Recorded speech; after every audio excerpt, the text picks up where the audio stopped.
There is a moment in every person's life when holding on feels like strength, until it becomes the very thing that breaks them. You don't notice it at first. You tell yourself that if you just try harder, wait longer, or give a little more of yourself, things will settle. People will change, circumstances will improve, pain will soften. But there comes a turning point, quiet and undeniable, when you realize that the weight you're carrying isn't yours anymore. It's holding on to you, not the other way around. Letting go is one of the hardest skills a human being can learn because it feels like loss. Loss of control, loss of certainty, loss of what could have been. We cling to memories because they remind us of who we once were. We cling to people because they remind us of who we wanted to become. We cling to mistakes because we think we can rewrite them.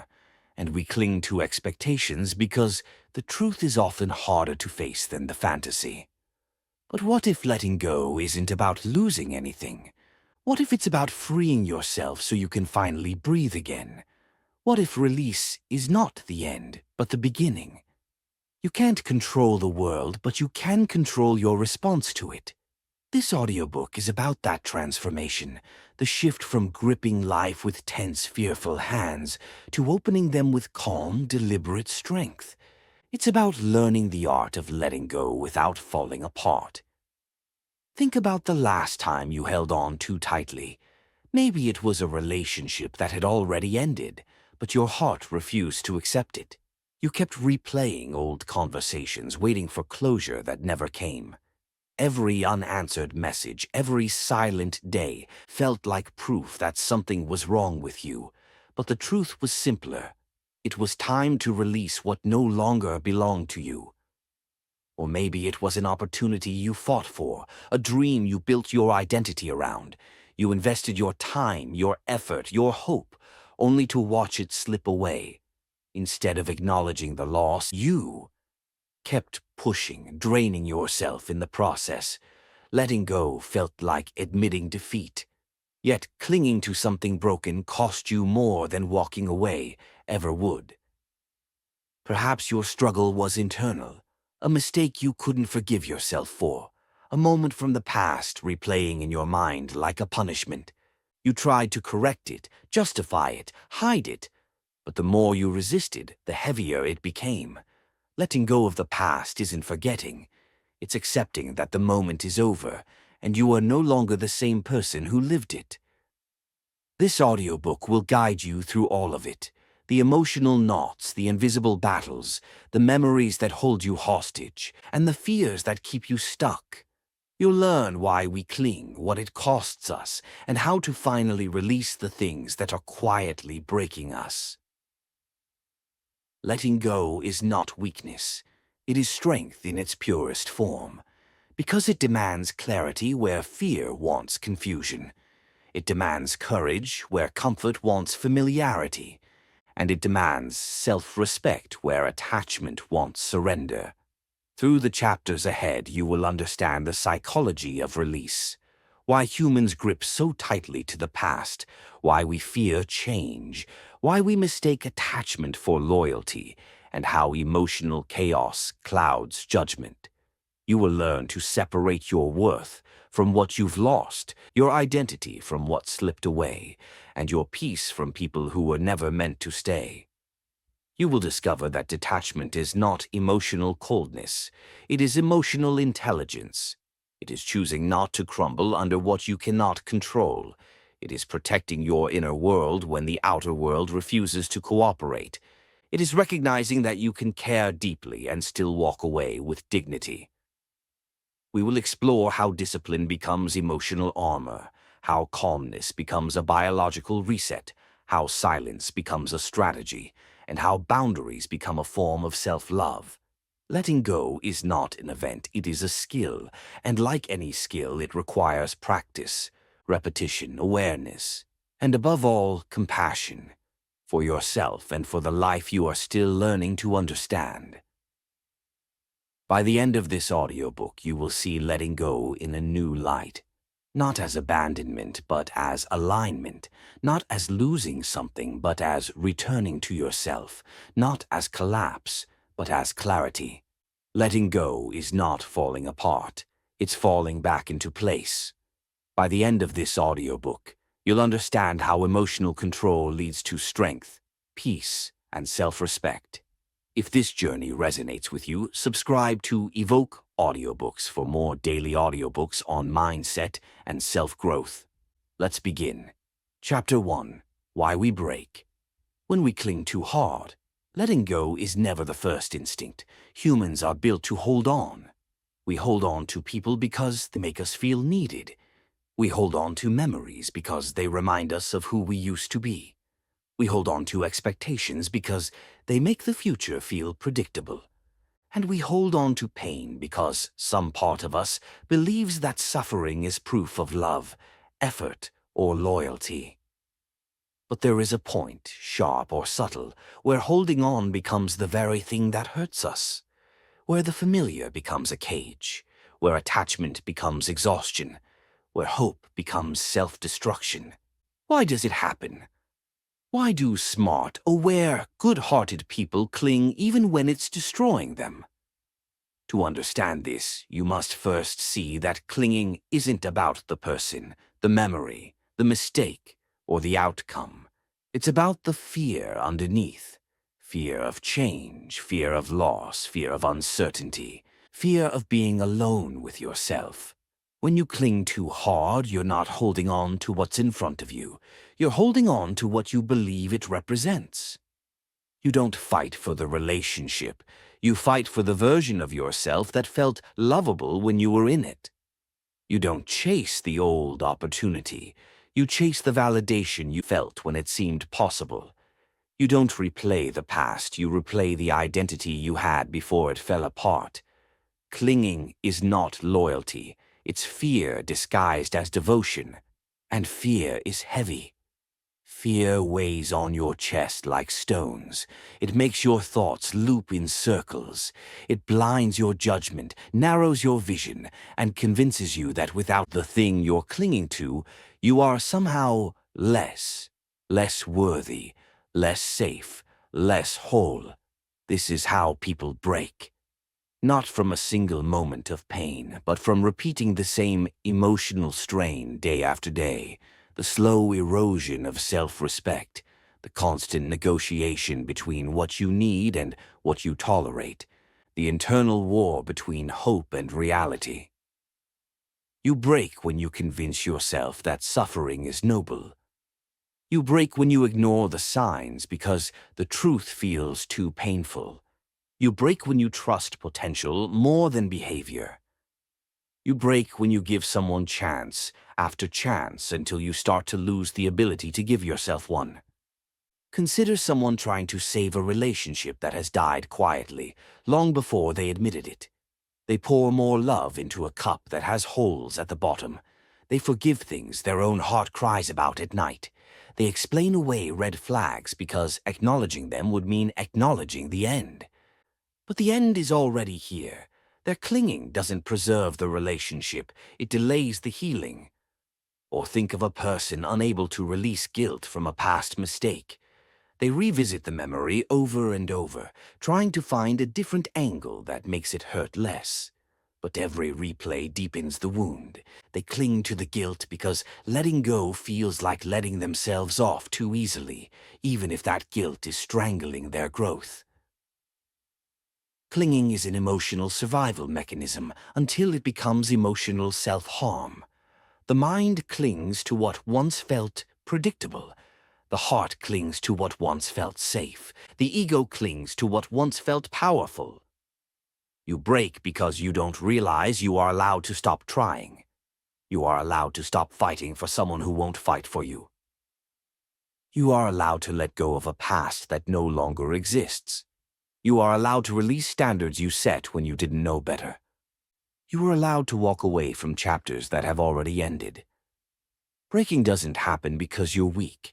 It happens because you're human. Because you care. Because you attach meaning so deeply that losing it feels like losing yourself. But that is the lie that binds you, the belief that your identity depends on what you hold on to. A person is never broken by the letting go. They break by resisting it. Imagine carrying a rope tied to something moving away from you. The tighter you grip, the deeper the rope burns into your hands. Letting go isn't pain. Holding on is. Why? Yet people continue gripping because of a dangerous thought. Maybe it will come back. Maybe if I hold on long enough, it won't hurt. But time cannot revive what is gone. Love cannot repair what the other person refuses to fix. Hope cannot replace effort. And attachment cannot substitute compatibility. Still, we cling. We cling because of the fantasy, who they could have been, who we could have become, what the situation could have turned into. The fantasy keeps us stuck longer than any reality ever could. Fantasy is comforting because it never disappoints. Reality is unsettling because it demands acceptance. Letting go requires facing truth, and truth often hurts before it heals. But this is what people forget. You are not falling apart when you release something. You are falling apart when you force yourself to hold on. The moment you choose to let go, the breaking stops. The grief may begin, but the damage stops. Pain with purpose heals. Pain without purpose destroys. Letting go is not giving up. It is giving yourself back. People break because they assume their survival depends on the attachment. But survival depends on adaptation. Life moves forward whether you cling or release. But your peace only returns when you stop fighting reality. No one teaches you that grief is not betrayal. That closure is sometimes the choice you make alone. That healing does not require permission from the one who hurt you. That letting go does not mean you stop caring. It means you stop sacrificing yourself to keep something alive. Why do we break when we cling too hard? Because clinging stops growth. Because clinging denies truth. Because clinging rejects the present in exchange for the illusion of control. Because clinging makes you small in places you were meant to expand.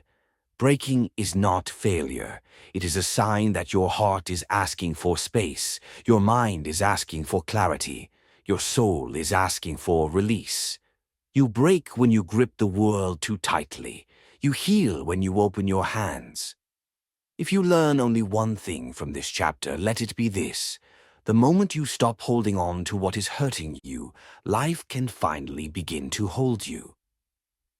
This is the first step in the art of letting go without falling apart, not resisting the truth, but respecting your limits. Chapter 2. Accepting what you cannot control. Acceptance is one of the most misunderstood emotional skills. People think accepting something means approving it, agreeing with it, or being okay with what happened.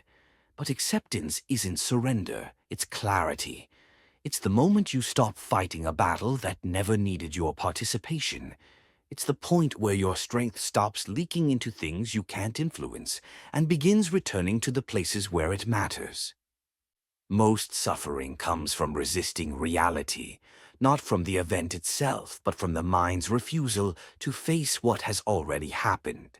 The breakup already occurred. The betrayal already unfolded. The opportunity already passed. The mistake was already made. The truth already revealed itself. Yet we resist. We replay. We argue with the past as if enough mental energy could rewrite it. But what is resistance except the mind insisting that life should have gone differently? What is resistance except the illusion of control? You suffer when you try to control what was never yours to command. You cannot control how someone chooses to love you. You cannot control whether a person stays or leaves. You cannot control who apologizes or who pretends nothing happened. You cannot control how others see you, interpret you, or misunderstand you. You cannot control the timing of life, or the outcome of every effort, or the emotions of people around you. You can influence many things, but control very few. And this is where freedom lives, in the distinction between influence and control. People break because they believe they should have done more. They torture themselves with endless what-ifs. What if I said this differently? What if I fought harder? What if I didn't make that mistake? What if I held on longer? But what if the truth has nothing to do with your effort? What if the outcome was never yours to prevent or secure? What if the lesson was not about changing the past, but changing yourself? Acceptance begins with a single question. What here is actually mine to control? It sounds simple, but it is one of the most powerful emotional interventions you can practice. Because when you strip away everything that isn't yours, other people's choices, their mindsets, their loyalties, their fears, their inconsistencies, what remains is a small, clear space where your power truly exists. You cannot control someone's behavior, but you can control your boundaries. You cannot control whether someone respects you, but you can control how long you stay where you are disrespected. You cannot control whether people understand your intentions, but you can control your honesty and your consistency. You cannot control the pace of life, but you can control your patience and your preparation. When acceptance enters your life, the weight on your chest begins to lift, not because the circumstance changed, but because your relationship to it changed. Think of a storm outside your window. If you believe that your job is to stop the storm, the anxiety becomes unbearable. But if you accept that storms come and go, and your responsibility is simply to prepare, endure, and protect your space, the fear becomes manageable. Acceptance is emotional shelter. Without it, even small problems feel catastrophic. With it, even large problems feel survivable. Many people fear acceptance because they think it means losing hope. But acceptance isn't the death of hope.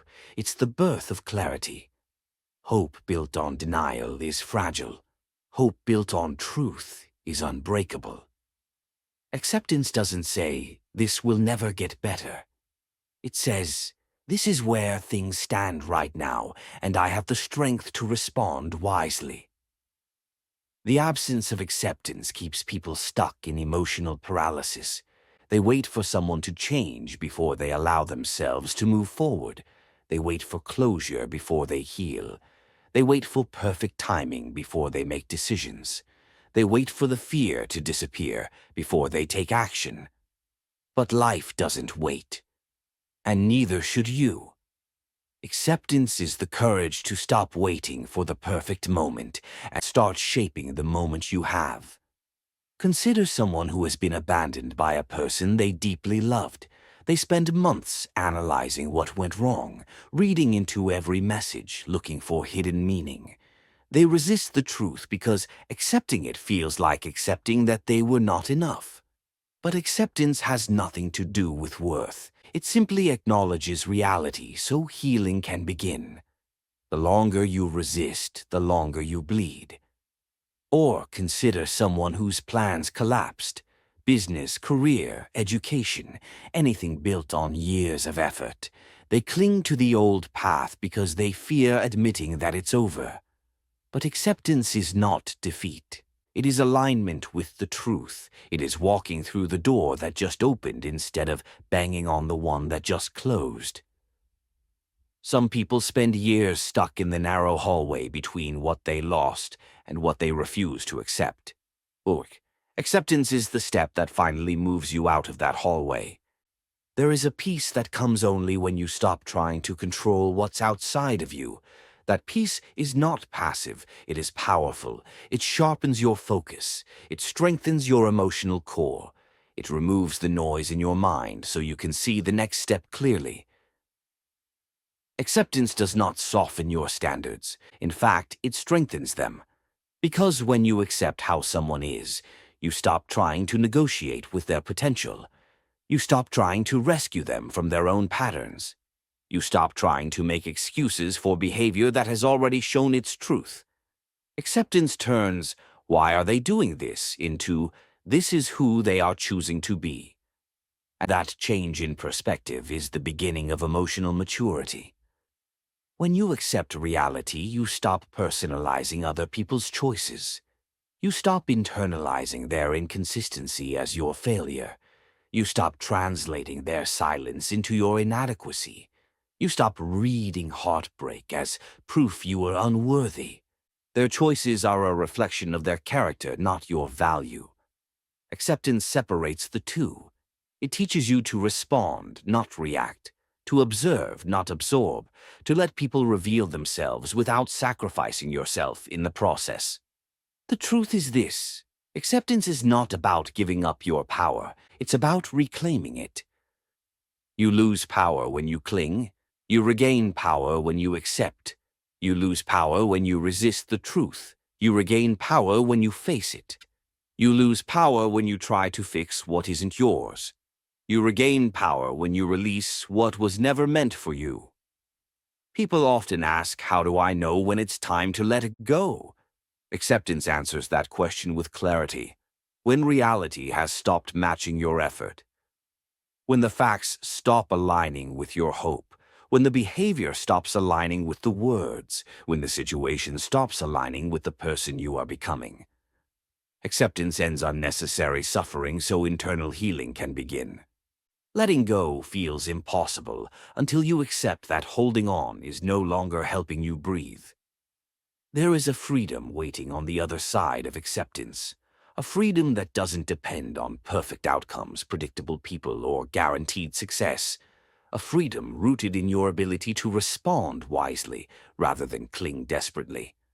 Accept what you cannot control, act on what you can, release what is not yours, rebuild where your strength truly matters.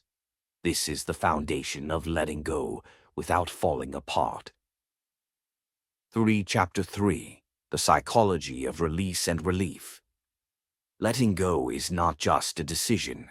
It is a psychological process, an internal untying of emotional knots that were formed over years of attachment, expectation, and identity. People think they struggle with letting go because they're weak, but the real reason is far more complex. Your mind is built to hold on. It learns patterns, stores memories, forms bonds, and creates meaning. Letting go feels like unraveling a part of yourself because what you cling to often becomes woven into who you believe you are. To release something, you must first understand what your mind is protecting. The mind clings to what is familiar, not because it is good, but because it is known. Familiarity feels safe, even when it hurts.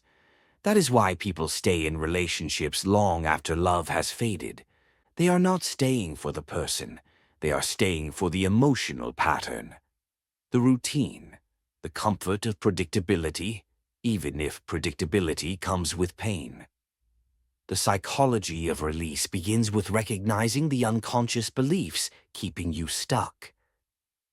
One belief is the illusion of emotional investment. The idea that because you have given time, effort, love, or sacrifice, you must continue giving. But emotional investment becomes emotional debt when you keep paying for something that no longer grows. Another belief is the fantasy of what could have been. Your mind creates a version of the future so vivid, so emotionally rewarding that losing it feels like losing a real experience. You aren't grieving the relationship, you're grieving the imagined life attached to it. You aren't mourning the opportunity, you're mourning the version of yourself you pictured becoming because of it. Fantasy is powerful. It shows you the best possible outcome, not the most realistic one. And as long as the fantasy lives inside you, letting go feels like killing hope. But hope built on delusion is not hope. It is self-betrayal disguised as optimism. Another psychological trap is the fear of emptiness. When you let go of something that once filled your life, even if that thing brought pain, you create a space. That empty space can feel frightening. The mind hates emptiness because it means uncertainty, and uncertainty means vulnerability. People cling to what hurts them because the pain is familiar, but the healing is unknown. The unknown demands patience, growth, and self-awareness, things far more challenging than staying where you are. Then there is guilt, one of the most powerful emotional glue traps. Guilt tells you that leaving is selfish, that healing is disrespectful, that moving on means you don't care. Guilt convinces you that suffering is an act of loyalty, but guilt is often a trick of conditioning, not conscience. You can care deeply and still choose yourself. You can love someone and still walk away. You can mourn what was and still grow beyond it. The psychology of release also involves understanding the nervous system. The body remembers emotional patterns. It remembers the adrenaline from arguments, the dopamine from intermittent affection, the cortisol from fear and unpredictability. Even chaos can become addictive. This is why people return to situations they know are wrong for them, not out of love, but out of neurological conditioning. The brain becomes attached to the highs and lows, confusing survival responses with emotional connection. To let go, you must teach your nervous system safety again. Safety in stability, safety in slowness, safety in peace, safety in the absence of chaos. The mind also struggles with letting go because of identity attachment.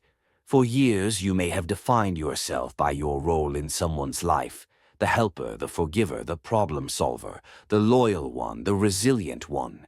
When you let go, you lose not just the person, but also the version of yourself you were while loving them. This loss of identity feels like emotional death, but it is actually emotional rebirth. You are not losing yourself, you are losing the limiting template of who you were forced to become. Another aspect of the psychology of release is narrative closure. Humans crave stories with clean endings, clear explanations, apologies, acknowledgments, lessons neatly tied together. But life rarely offers that.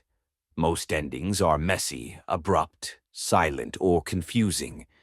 Closure is not something you receive, it is something you create. You create closure when you accept that the story is complete, even if the final chapter was unfair. You create closure when you stop waiting for the other person to make sense of what they did. You create closure when you choose to stop bleeding for someone who no longer shares your wounds. A major psychological shift happens when you finally understand this truth. You do not let go to erase something. You let go to survive it. Letting go is not erasing memories, it's detaching their power from your present. Letting go is not rewriting the past, it's removing the past from your identity.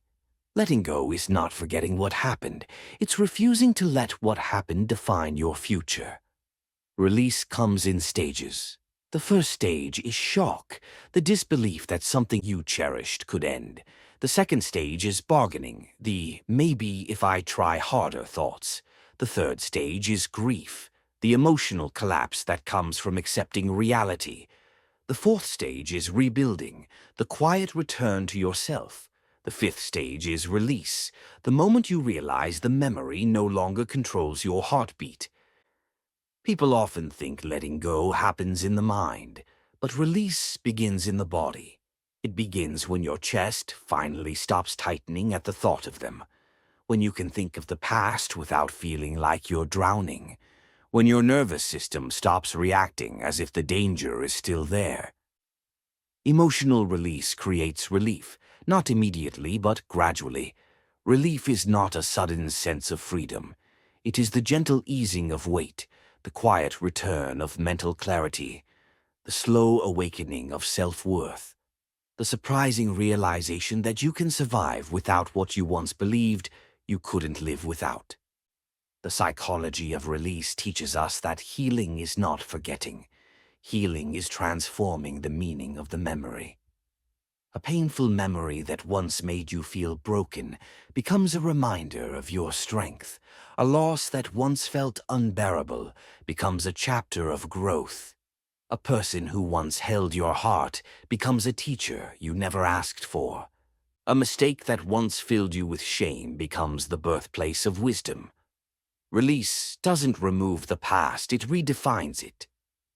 Relief comes the moment you stop rewriting what could have happened and begin respecting what actually did. What? If you want to let go without falling apart, you must understand your mind's resistance, your heart's attachments, your body's fear of emptiness, and your identity's connection to familiar pain. When you see these psychological chains clearly, you stop blaming yourself for not being able to let go quickly.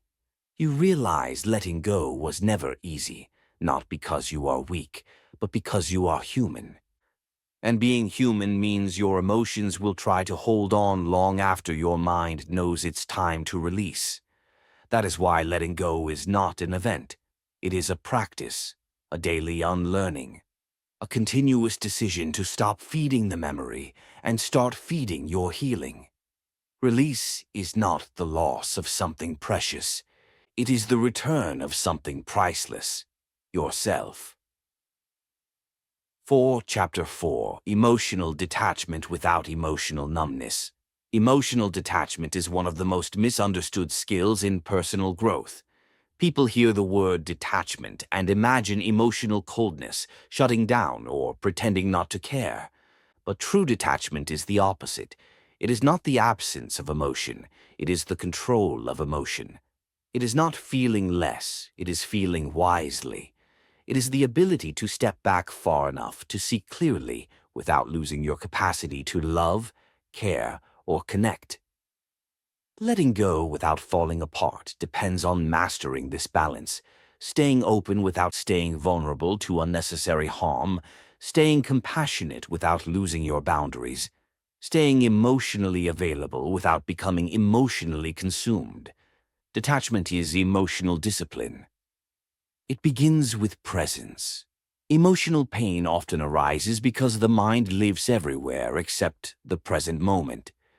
You relive the past, what someone said, what they didn't say, how things used to be, the moments you miss. Or you leap into the future, imagining worst-case scenarios, anticipating loss, fearing rejection, worrying about outcomes you can't control. Detachment is the practice of returning to the now, where pain is real, yes, but manageable, where emotion is felt but not overwhelming, where clarity is possible because you're not drowning in what was or what might be. The first principle of healthy detachment is simple. You are allowed to feel, but you are not required to obey every feeling. Emotion says, react now. Detachment says, wait, observe. Emotion says, this is urgent. Detachment says, breathe first. Emotion says, they hurt me. I must respond. Detachment says, not everything deserves access to my peace. With detachment, you learn to create space between the stimulus and the response.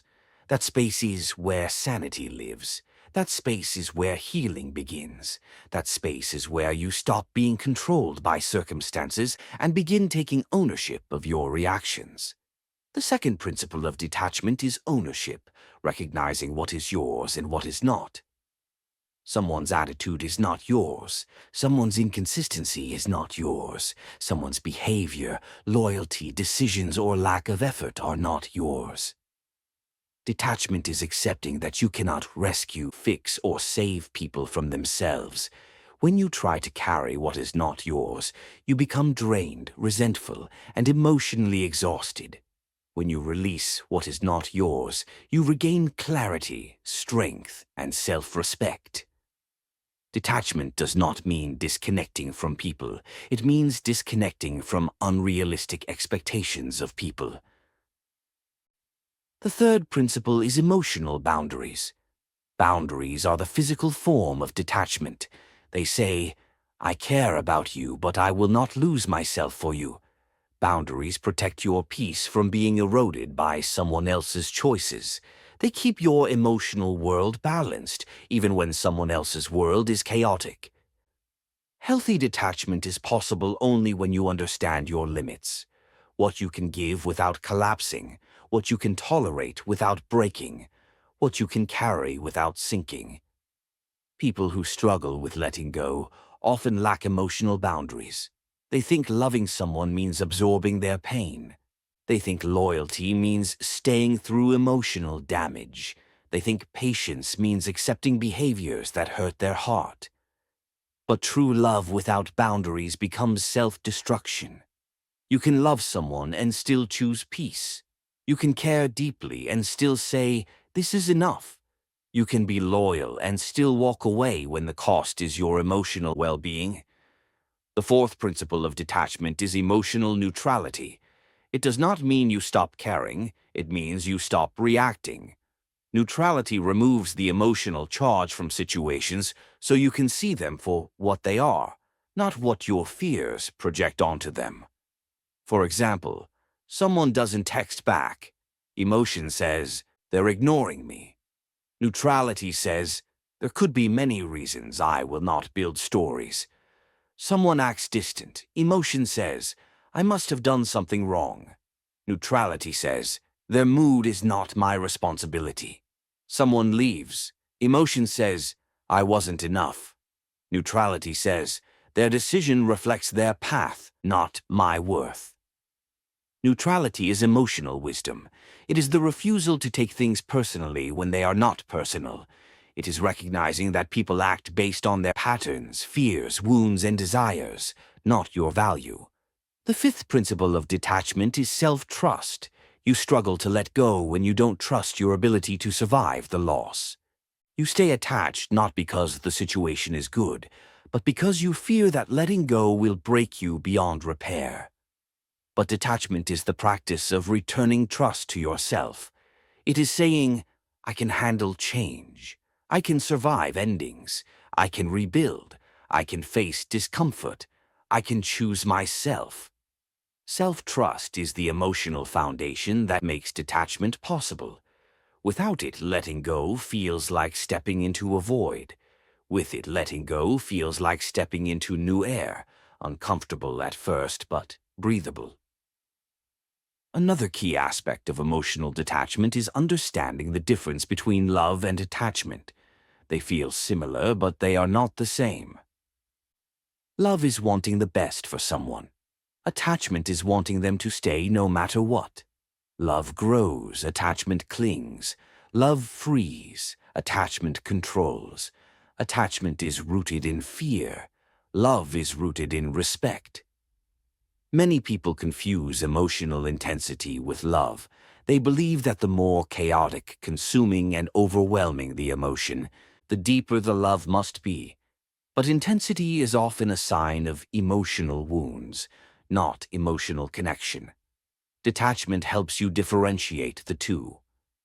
When you detach, you love people without worshiping them. You care without abandoning your needs. You show empathy without absorbing their problems. You stay present without being consumed. You give without draining yourself. You walk away when necessary, not because you are cold, but because you are wise. The sixth principle is letting others be who they are. Detachment allows you to stop trying to change people. You stop fighting their patterns, their choices, their limitations. You stop trying to force them to be who you imagined. When you let people be who they are, you free yourself from the emotional chaos of trying to mold reality into your expectations. You see behavior as information, not a personal attack, not a test, not a reflection of your worth, just information. And once you see people for who they are, letting go becomes easier, painful but clearer. The seventh principle of detachment is emotional independence. Emotional independence means your happiness, peace, and self-worth are not dependent on external validation, external stability, or external affection. You value love, but you do not rely on it to feel whole. You value connection, but you do not collapse when it shifts. You value harmony, but not at the cost of your identity. You stop saying, "I need them to feel okay." You start saying, "I want them, but I choose myself first." This shift is powerful. It is not coldness. It is emotional maturity. The final principle of healthy detachment is inner anchoring. Anchoring means having something inside you that does not move, even when everything around you does. A belief, a value, a vision, a standard, a sense of self you refuse to lose again. Anchoring is the core of letting go without falling apart, because when you are anchored, you can release without floating away. You have a center. You have a home inside yourself. Detachment without numbness is not shutting down the heart. It is calming the heart. It is not withdrawing from life. It is participating in life without drowning in it. It is the emotional maturity that lets you say, I can care and stay calm. I can give and stay balanced. I can love and stay whole. I can walk away and stay myself. This is detachment, not emotional absence, but emotional strength. Chapter 5. Rewriting the stories that keep you stuck. Every person carries a set of stories within them. Stories about love, stories about loss, stories about identity, stories about failure, and stories about what they believe they deserve. These stories shape the way you think, the choices you make, and the attachments you hold on to. But many of the stories that live inside you were written in moments of pain, fear, confusion, or immaturity. And unless you rewrite them, they keep you stuck long after the moment has passed. Letting go is difficult not because the past is too powerful, but because the story you attach to the past is too deeply rooted. The mind does not cling to facts, it clings to interpretations. It clings to meaning. It clings to the narrative you created to survive the moment. And when that narrative becomes outdated, it becomes a cage. The first step in rewriting your stories is understanding that many of them were created when you didn't have the wisdom you have now. A mistake that felt like proof of inadequacy at age the 20th of May looked like a lesson at age 30. A heartbreak that felt like punishment may now look like redirection. A loss that felt like abandonment may now look like freedom. Yet the old story still lives in your body as if time never passed. You may carry the belief, I wasn't enough, long after a relationship ended, not because it was true, but because that was the only explanation you had at the time. You may carry the belief, good things don't last, long after one painful ending, not because life always works that way, but because your heart wrote that story in a moment of vulnerability.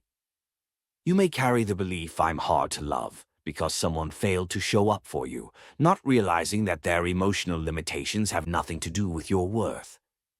Stories are powerful.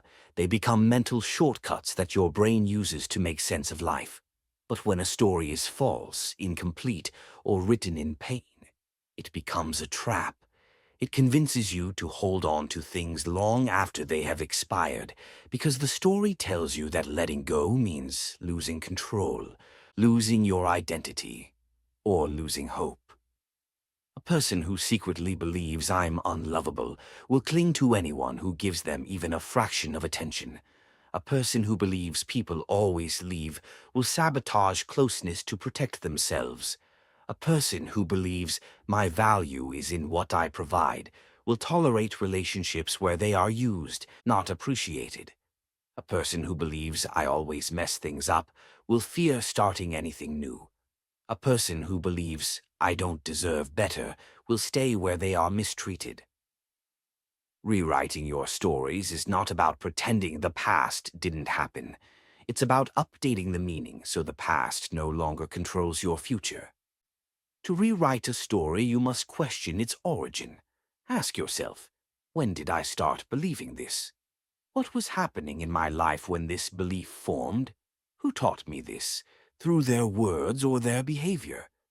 Is this belief based on one moment or many moments? Was I hurt, confused, or afraid when I created this meaning? Most of the stories that hurt you were written in emotional emergencies. They were survival conclusions, not truths. The mind, when overwhelmed, will create any explanation that makes the pain feel predictable. Humans crave certainty, even if the certainty is painful. The story, "I'm not enough," feels more controllable than the reality. Some people harm you because they are incapable of love. The story, "If I try harder, they'll stay," feels more comforting than the truth. You cannot make someone choose you. Old stories stay because they once protected you. They made chaos understandable. They made rejection feel less random. They gave you something to blame, something to hold on to, something to organize your emotions around. But as you grow, the story begins to hurt more than it helps. Letting go without rewriting the story is almost impossible, because even if you release the person, the meaning remains. You may walk away physically, but mentally and emotionally, you stay tied to the old narrative. You let go of the relationship, but the story everyone leaves stays. You let go of the mistake, but the story "I always fail" stays.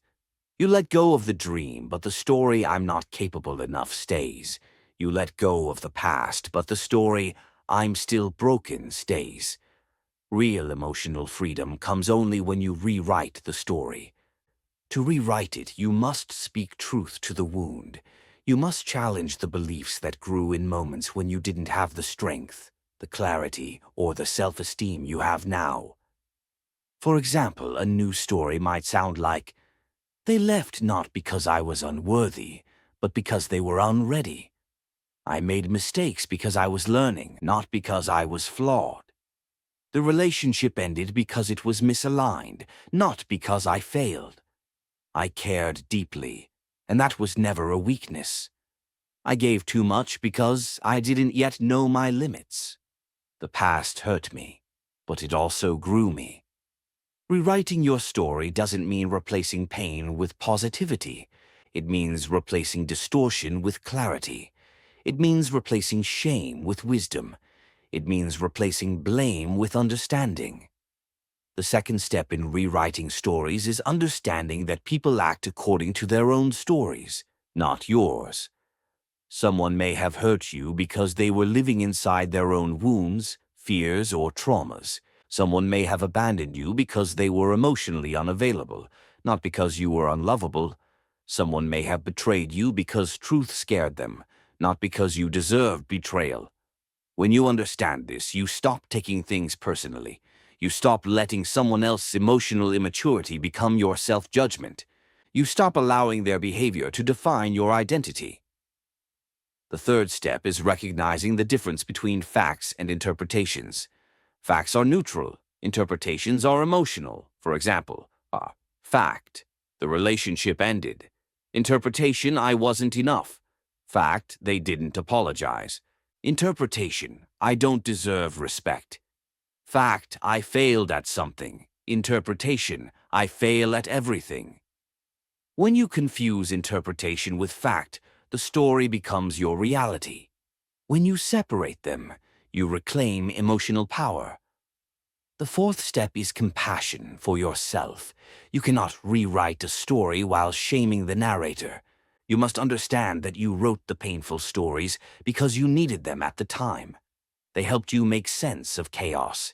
They helped you survive emotionally overwhelming moments. They helped you feel some control. But you are not the same person now. You have more awareness, more strength, more perspective, more wisdom. And with this new self, you can rewrite the story in a way that honors your growth, not your wounds. The fifth step is choice. A story loses its power only when you choose not to repeat it. You must choose the new narrative, not once, but repeatedly. When the old thoughts return, and they will, you remind yourself, "That was the old story, I'm writing a new one." Every day becomes an act of rewriting. Every boundary becomes a new sentence. Every moment of self-respect becomes a new paragraph. Every time you choose peace over patterns, a new chapter is formed. Every time you let go with grace, you reclaim the pen from your past. Rewriting your story is the emotional foundation of letting go, because you cannot release what still defines you. You cannot move on from what you still believe about yourself. You cannot detach from a past you haven't reinterpreted. The past is over, but the story, the meaning, is still alive inside you. Letting go without falling apart means letting the old story die so that a new one can emerge. A story written from truth, not trauma. From awareness, not fear. From strength, not desperation. From growth, not guilt. Your story is not what happened to you. Your story is who you become despite what happened. Your story is not the wound. Your story is the wisdom born from healing the wound. You are not bound by the narrative you created in survival. You are defined by the narrative you create in recovery. Chapter 6. How to let go of people without losing yourself. Letting go of people is one of the hardest emotional tasks in life. Objects are easy to release. Mistakes can be understood. Opportunities can be replaced. But people, especially those who touched your heart, shaped your identity, or became intertwined with your daily existence, leave a mark that the mind struggles to erase. Letting go of a person feels like letting go of a version of yourself, a version who loved, hoped, trusted, dreamed, or believed. That is why it feels like a small death, a loss of identity, not just connection. But the truth is this: you do not lose yourself when you let someone go. You lose yourself when you hold on to someone who has already left you emotionally. To let go without losing yourself, you must understand what exactly you are letting go of. Because most people do not cling to the person. They cling to the feeling they once had with the person. They cling to the memories, the comfort, the familiarity, the emotional high, the identity built around them, the fantasy of who they hoped the person would be. Letting go begins with clarity, understanding what part of the attachment is real and what part is emotional projection. The first thing to release is the illusion of permanence. No human relationship is guaranteed, not even the deepest ones. People change, circumstances shift, priorities evolve, hearts move in different directions. The belief that someone must stay simply because they once mattered creates suffering. The idea that love must remain unchanged forever creates pressure, not intimacy. Letting someone go without losing yourself begins with the acceptance that people are chapters, not ownerships. The second stage is emotional differentiation. When you're deeply attached to someone, your emotions blend with theirs. Their mood becomes your mood. Their silence becomes your anxiety. Their presence becomes your stability. Their absence becomes your collapse. You lose the boundary between their world and your world. To let go, you must separate your emotional identity from theirs. Ask yourself, what parts of me were tied to them? What can I reclaim for myself? What was mine that I forgot to keep? You may realize you lost your independence, your interests, your routines, your self-worth, or your emotional balance. Letting go becomes easier when you first reclaim yourself. The third stage is recognizing what you are actually holding on to. People often hold on to relationships not because they are healthy, but because they provided something familiar: validation, distraction, escape, comfort, routine, emotional stimulation. If the person symbolized love, losing them feels like losing the possibility of being loved again. If they symbolized safety, losing them feels like stepping into emotional wilderness. If they symbolized identity, losing them feels like losing part of who you are. If they symbolized purpose, losing them feels like losing direction. To let go without falling apart, you must separate the symbol from the person. The love you felt did not belong to them alone. It belonged to you. The ability to feel safe existed within you before they arrived.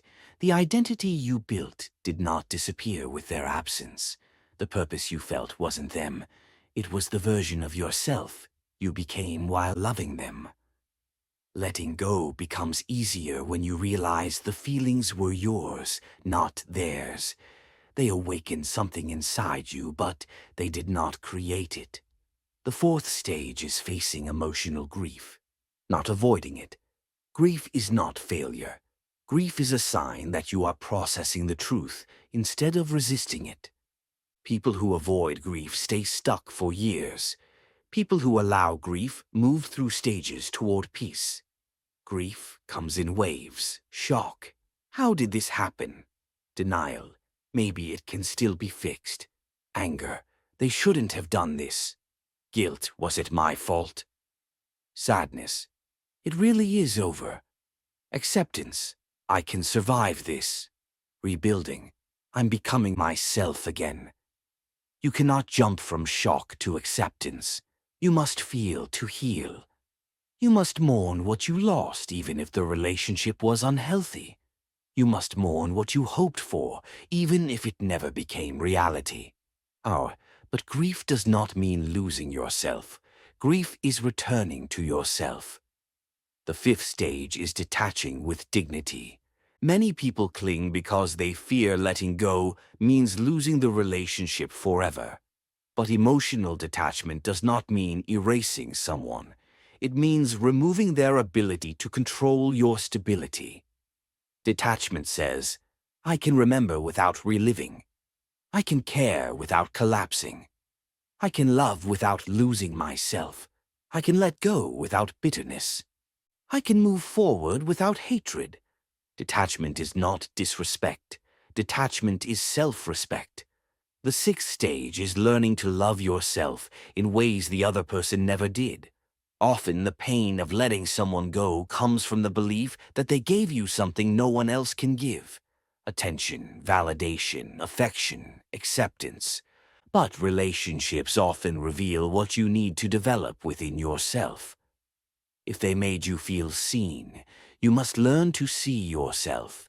If they made you feel valued, you must learn to value yourself.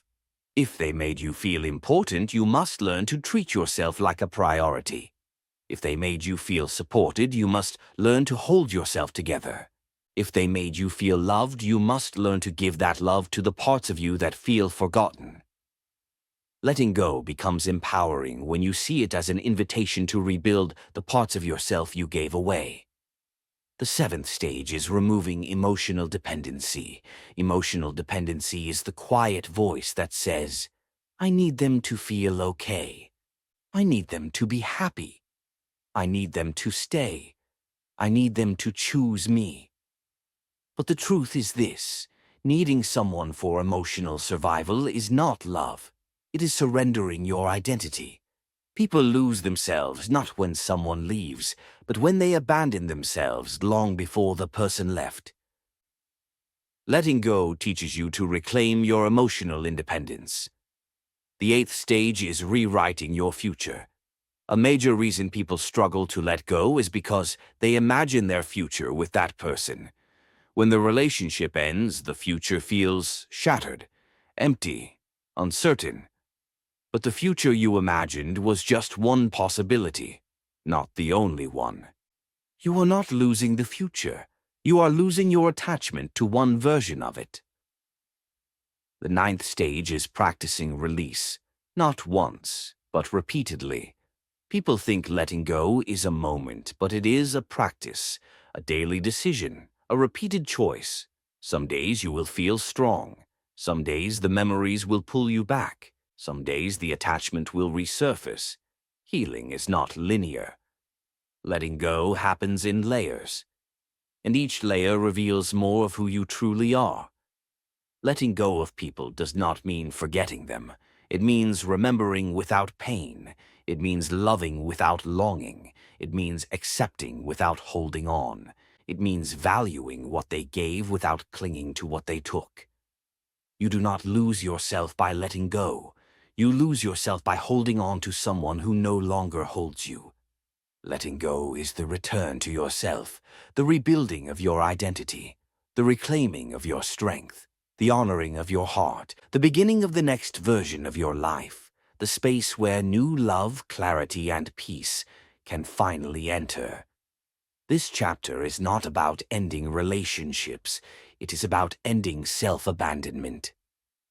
Chapter 7. Freeing yourself from the past without forgetting it.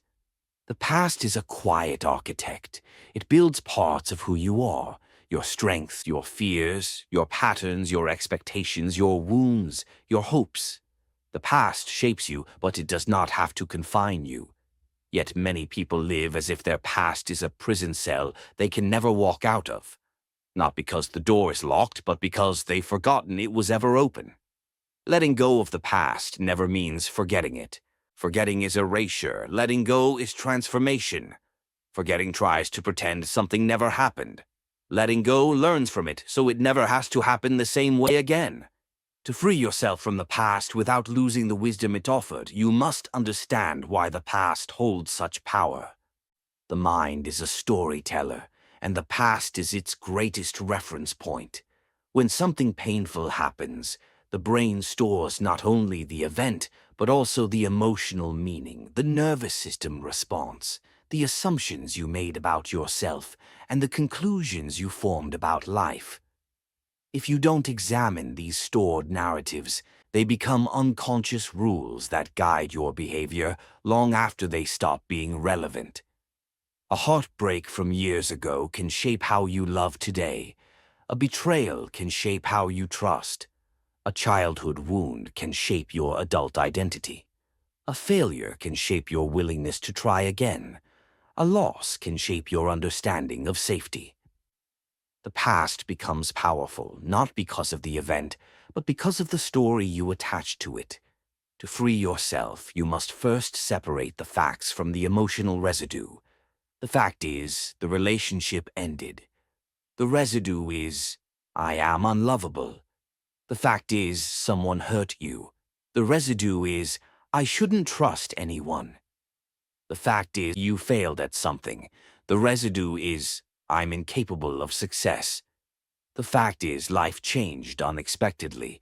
The residue is, I can't handle change. Residue is what keeps you stuck. Letting go begins with cleaning the residue, not erasing the memory.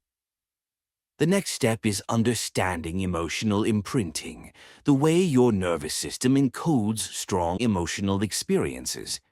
When something painful happens, the brain remembers it with vivid detail because pain signals threat, and threat signals survival. But emotional memory does not distinguish between past and present. If a wound is not processed, the body behaves as if the threat is still happening. This is why people overreact to small triggers. Avoid situations that resemble the past. Sabotage new relationships. Fear what once hurt them. Assume repetition even when there is no danger. Your body remembers what your mind tries to forget. Your healing begins when both the body and mind learn the difference between then and now. The past must be felt to be released. Many people never heal because they never fully allowed themselves to feel. They stayed strong, distracted, busy, or numb. They skipped the grief, they silenced the anger, they buried the confusion, they ignored the disappointment. But unprocessed pain does not disappear. It waits, and it shows up in unexpected ways through emotional reactions, attachment patterns, avoidance, fear, numbness, overthinking, defensiveness, or repeating the same situations with different people. Letting go requires courage to face the past honestly, not to relive it, but to release the parts that are still binding you. One of the most important steps is forgiving yourself, not for the past itself, but for the version of you who didn't know better, the version who stayed too long, the version who trusted too deeply, the version who didn't speak up, the version who ignored the signs, the version who broke, bent, tolerated, or tried too hard. Self-forgiveness is acknowledging, I was doing the best I could with the awareness I had. The past cannot be undone, but its grip can be loosened when guilt, shame, and regret are replaced with understanding and compassion. Another critical step is updating your perspective. The version of you who went through the pain is not the version of you listening to this now. You are older, wiser, stronger, more aware. You see things with new clarity. You have survived things you once thought would break you. That alone proves the past does not define you. It shaped you. To free yourself from the past, you must allow yourself to outgrow it. This involves changing how you interpret the story. Instead of "I was abandoned," say "life redirected me." Instead of "I failed," say "I learned." Instead of "I was betrayed," say "I now recognize red flags." Instead of "I lost," say "I made space for better alignment." Instead of "I was broken," say "I grew in ways comfort would never have taught me." Rewriting the narrative does not erase the pain. It gives it meaning. Meaning is what turns suffering into strength, wounds into wisdom, and endings into evolution. Freeing yourself also requires emotional closure, not from others, but from within. Many people stay stuck waiting for an apology, an explanation, or a resolution that may never come. But closure doesn't come from someone else's honesty. It comes from your willingness to accept the truth. Closure is not an event. Closure is a decision that says, "I will no longer allow this story to define me." The next step is releasing emotional anchors.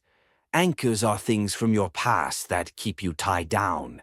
Photos, messages, habits, routines, emotional attachments, nostalgic fantasies, or even the identity you had around a person or time in your life. Letting go of the anchor does not erase the memory. It simply unties you from the weight. The past will always exist, but its shadow doesn't have to darken your present. Another step is integration. Integration means allowing the past to become part of your identity without controlling it. You carry the lesson, not the wound. You carry the growth, not the story of victimhood. You carry the wisdom, not the fear. Integration sounds like, yes, this happened, and yes, I learned, and yes, I am moving forward. Not forgetting, not avoiding, not denying. Understanding, accepting, transforming. The final step is staying grounded in the present. Your life is happening right now, not in the memories behind you, not in the fears ahead of you. The present moment is the only place where healing actually occurs. The past is a teacher, not a home, a memory, not a destination, a chapter, not the full book, a part of you, but not all of you. Freeing yourself from the past means welcoming the possibility of a new version of your life, one not shaped by wounds, but by wisdom, not driven by fear, but by clarity, not held by old pain, but guided by new strength. You don't need to forget the past to move forward. You just need to release the version of yourself that is still living inside it. Chapter 8, when silence becomes healing. Instead of distance, silence has a reputation it does not deserve. People often see silence as coldness, withdrawal, punishment, or emotional abandonment. But silence, when understood correctly, is one of the most powerful tools for healing, clarity, and emotional stability. There is a silence that hurts, yes, the silence of neglect, indifference, or avoidance. But there is also a silence that heals, a silence that reconnects you to yourself, a silence that protects your heart from noise, chaos, and emotional damage. To let go without falling apart, you must learn the difference between the two. The silence that hurts is the one forced upon you by others. When someone withholds communication to manipulate, punish, or avoid responsibility, that silence is empty. It creates confusion, anxiety, and emotional imbalance. It leaves you waiting, guessing, and internalizing blame that doesn't belong to you. But the silence that heals, that is the silence you choose for yourself. That is the silence that gives you back your power. That silence is not emptiness, it is clarity. Not loneliness, it is return. Not distance, it is protection. Not punishment, it is peace. This chapter is about that healing silence, the kind that helps you detach without disconnecting from yourself, the kind that helps you rise above emotional noise, the kind that helps you release people, situations, and memories that once had too much power over you. Healing silence begins when you stop using your voice to justify your worth to people who refuse to listen, when you stop explaining yourself to those committed to misunderstanding you, when you stop trying to prove your loyalty to those who take it for granted, when you stop responding to emotional chaos that drains your energy. The silence that heals is the silence that sets boundaries without speaking a word. It says, I don't need to argue to know my truth. I don't need your approval to feel whole. I don't need to win this conversation to keep my peace. I don't need to hold on to what keeps hurting me. Healing silence is a decision to protect your mind from unnecessary battles. Humans often fear silence because it confronts them with themselves. Noise distracts. Silence reveals. Noise hides emotions. Silence exposes them. Noise fills the mind. Silence organizes it. In silence, you are forced to feel what you have been avoiding. You face the grief, the disappointment, the truth. You meet yourself without filters, without other voices, without the distractions of the world. It is uncomfortable, but healing begins only when discomfort is allowed to speak. Healing silence is the space where your inner voice becomes louder than the world's demands. It is the moment when your intuition can finally be heard, after months or years of being drowned out by fear, attachment, or emotional noise. Another aspect of healing silence is emotional regulation. Silence calms the nervous system. It lowers emotional reactivity. It stops you from saying things you will regret or over-explaining what does not need clarification. Silence stabilizes the heart before it returns to the world. Most emotional damage happens because people respond too quickly, reacting from fear, anger, insecurity, or desperation. Silence slows down the reaction long enough for wisdom to take over. In healing silence, you learn that not every message deserves a reply. Not every conflict deserves your peace. Not every person deserves your energy. Not every emotion deserves expression. Not every thought deserves attention. Silence teaches you discernment, the emotional maturity to choose calmness over chaos, reflection over reaction, understanding over urgency. Healing silence also dissolves illusions. When you stop reaching out, stop rescuing, stop over-explaining, stop filling emotional space that others don't feel in return, you begin to see the truth. You see who shows up and who disappears, who values you and who used you, who respects your silence and who panics because they lost their control over you. Silence reveals what noise hides. This is why silence is terrifying for some. It exposes reality. Sometimes you must stop speaking so you can finally see what words kept disguising. Another dimension of healing silence is emotional detachment. Silence helps you step back from the triggers, from the arguments, from the patterns that once kept you emotionally imprisoned. When you become silent, you break cycles. The cycle of constantly explaining yourself, the cycle of seeking validation, the cycle of trying to change someone, the cycle of rereading old messages, the cycle of emotional dependency. Silence is the bridge between attachment and release. You are not erasing the past in silence. You are releasing its grip over you. You are not ending love. You are ending the need to destroy yourself for it. You are not punishing the other person. You are protecting the parts of you that deserve peace. Healing silence does not push people away. It filters them. The ones who are meant for your life feel your silence and move closer with respect, effort, and understanding. The ones who were draining your soul quietly fade away because they lost access to the emotional supply they depended on. Silence shows you who belongs without you having to say a word.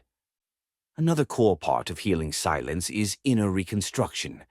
When the noise stops, internally and externally, you finally have the mental and emotional space to rebuild yourself. You start noticing your needs again. You reconnect with your values. You remember your dreams. You rediscover your boundaries. You relearn how to be okay without someone else's presence. Most importantly, you begin hearing your own inner wisdom, the voice you abandoned while chasing someone else's approval. Silence helps you return to yourself, because the person you lose the most in emotional chaos is not the other person, it's you. Healing silence is where the lost parts return.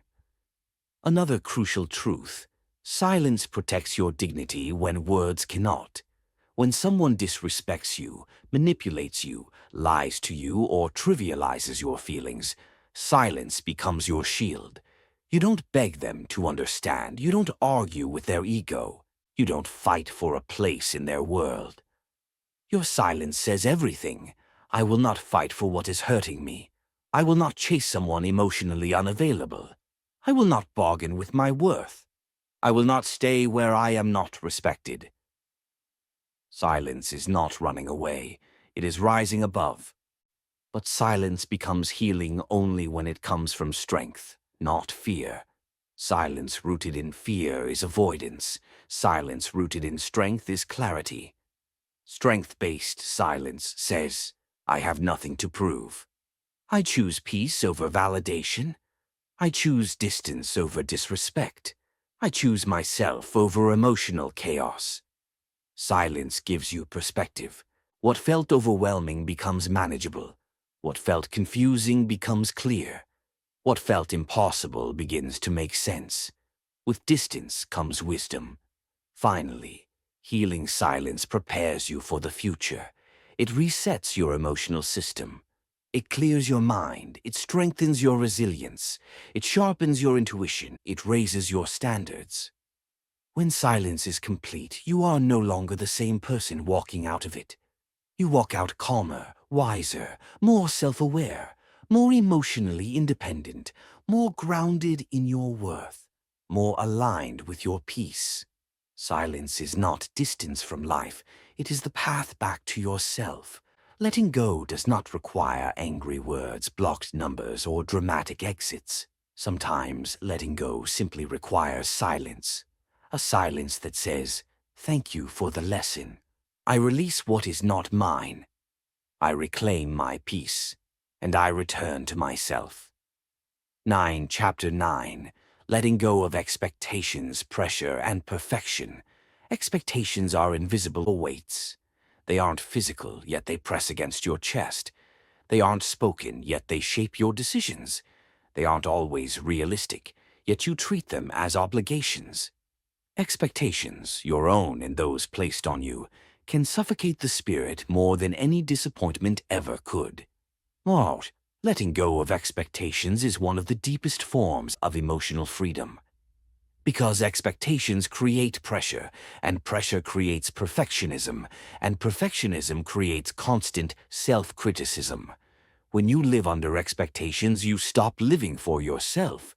You live for approval, for acceptance, for success, for the fear of failure. People don't realize how many of their attachments are rooted not in love, loyalty, or desire, but in expectation. The expectation of how life should be, the expectation of how others should act, the expectation of how you must perform, the expectation of who you should have become by now. Expectations imprison you in imaginary timelines and impossible standards. They punish you for being human. They crush you with demands that life never promised to fulfill. To let go without falling apart, you must release these expectations because they create more emotional suffering than any event itself. The weight of expectations from others. Many people carry expectations that were never theirs to begin with, expectations inherited from parents, culture, society, or people they wanted to impress. Be this, achieve that. Don't disappoint, don't fail, don't deviate, don't question, don't rest, don't break. These expectations begin as voices around you, then they become voices inside you, and eventually, They become the voice you confuse with your identity. Letting go of these expectations does not mean disrespecting those who raised or influenced you. It means respecting yourself enough to choose your own path. You must ask yourself, whose expectations am I living under? Whose life am I trying to fulfill? Whose approval am I still chasing? If the answer is not you, then the life is not yours either. To let go of external expectations, you must realize that no one else lives with the consequences of your choices more than you do. Their expectations shape your decisions, but you carry the emotional burden of those decisions. No one else wakes up with your regrets. No one else feels your anxiety. No one else lives inside your heart. No one else pays the price of you abandoning yourself. Letting go of expectations means choosing authenticity over approval. The pressure you place on yourself. Sometimes the harshest expectations come from within. You demand perfection from yourself long after perfection has become impossible. You push yourself to succeed even when your body is pleading for rest. You expect clarity from yourself even when you're overwhelmed. You expect strength from yourself even when you're grieving. Self-imposed expectations sound like this. I should be over this by now. I shouldn't feel this way. I should have achieved more. I should always be strong. I shouldn't make mistakes. The word should is the single most damaging word in emotional vocabulary. Should creates shame, should creates urgency, should creates inadequacy, should create self-judgment. And yet, people use it against themselves endlessly. Letting go of should is letting go of perfectionism. It is accepting that you are human, that you learn slowly sometimes, that you stumble, that you need time, that emotional healing does not follow a straight line. Letting go of self-pressure is not laziness, it is kindness. It is making space for growth by releasing the unrealistic timeline that suffocates it. When expectations become attachments, people often cling to the past or to relationships not because they love them, but because they expected a certain outcome: marriage, loyalty, effort, understanding, forever.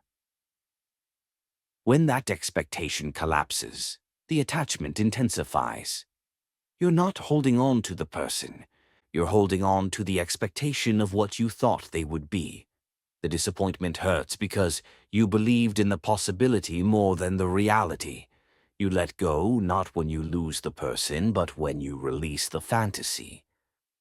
Expectations ruin relationships because they leave no space for individuality.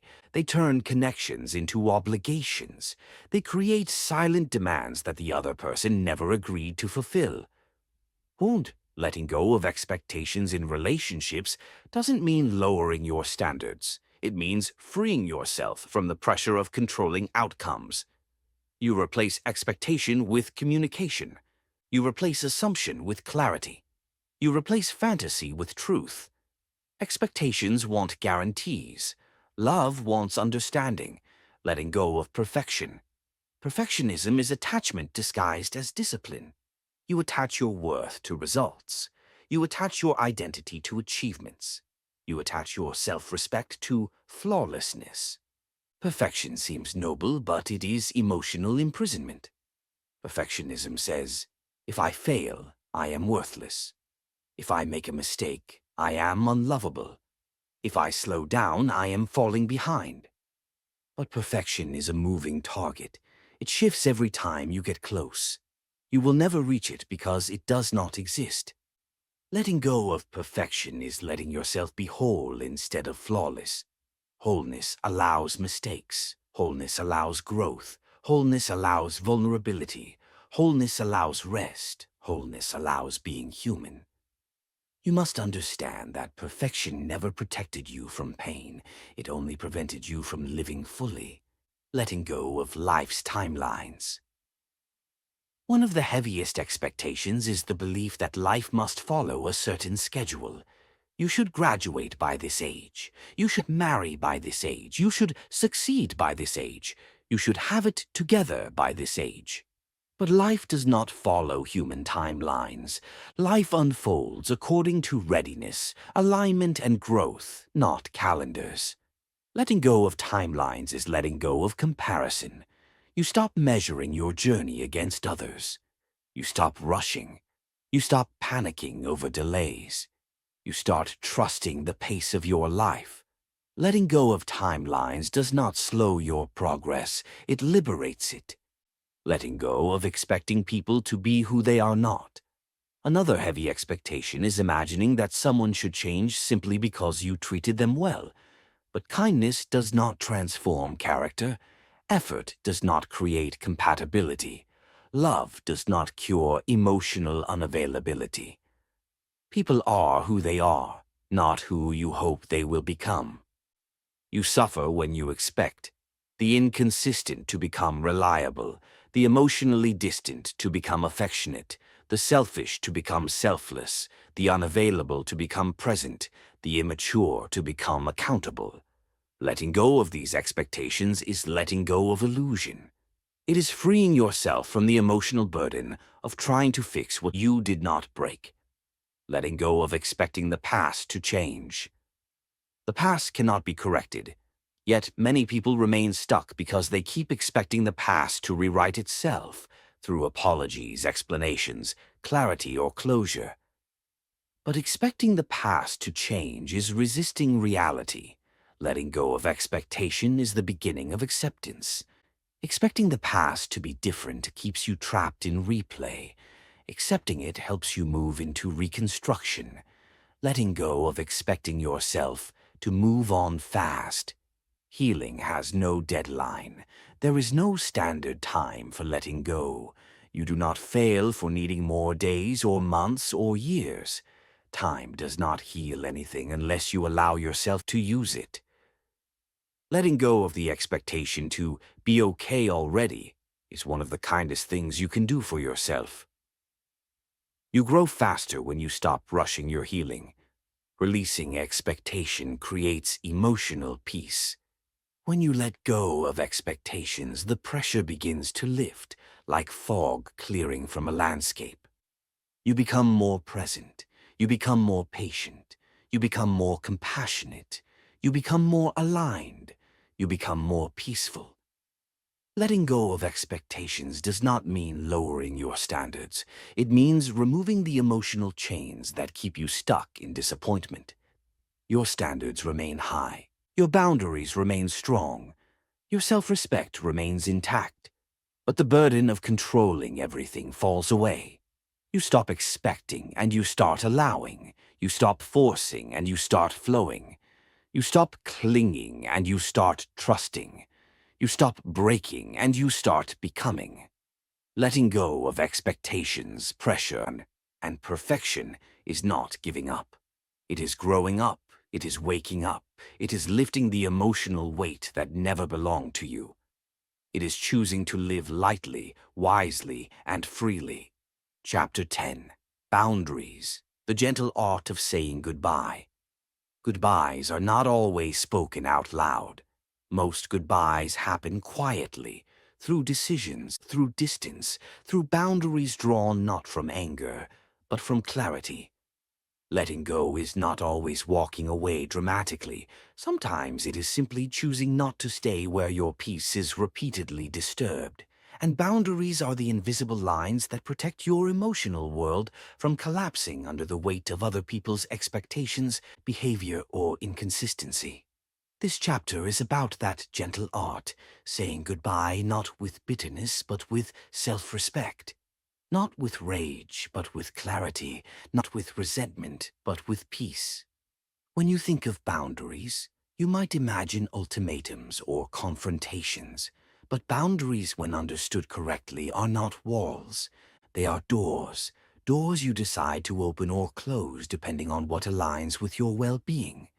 Boundaries do not keep the world out. They keep your sense of self intact. They are not punishments, they are protections. They are not about controlling others. They are about steering yourself. They are not about fear. They are about emotional maturity. Boundaries become essential when letting go begins.